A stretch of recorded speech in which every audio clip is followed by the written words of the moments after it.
guys, ako naman magluluto na naman ng pagkain ko dahil ako'y nagugutom. Gagawa ako ng omelette.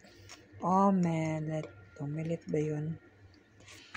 Ito na yung aking lulutuin na itlog. Dahil tinamad akong magluto, ito na ang aking gagawin.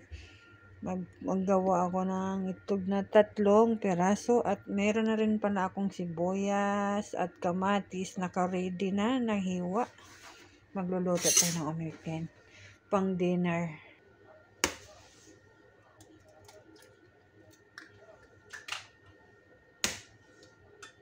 Tika ang ilalagay ko. Ayan. Maglagay na pala ako ng itlog at saka paminta. Lagyan ko na ng paminta. Timplahan na natin para mas maanan. Lagyan ko na rin ng konting asin. Depende naman yan sa asin na yan kung anuhan. Isi-shake lang natin to.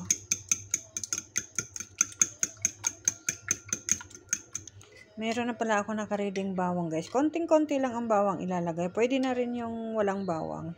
Optional na lang rin yung bawang ha. Dahil madaling masunog.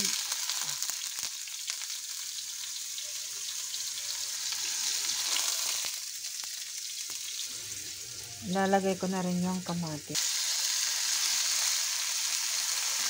Ibukod mo lang muna siya ng ihalo. Huwag lang ihalo kasi hindi pa masyado ang luto yung sibuyas.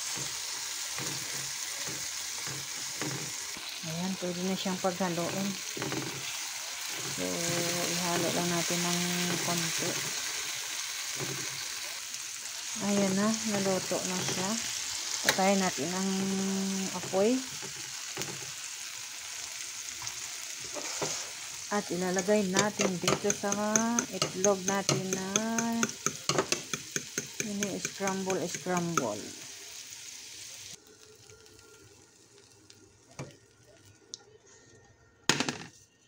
Ihalo lang ng ihalo para mahalo siya.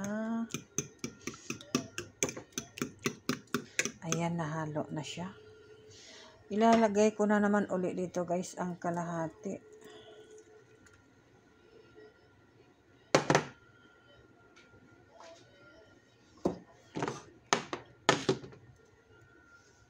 Ilagay para ayan ang pinaka sandwich ko guys. Ayan, ganon-ganon lang natin para dumikit yung itlog. Hindi ko pala naon yung ano.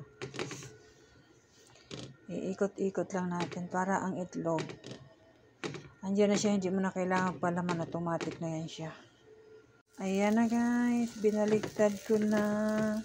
Ayan na yun yung aking tinapay, ang aking itlog.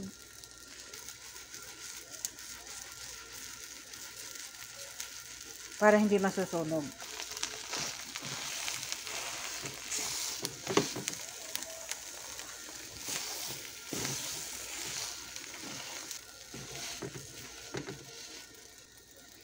Ayan na, luto na. So, luto na siya.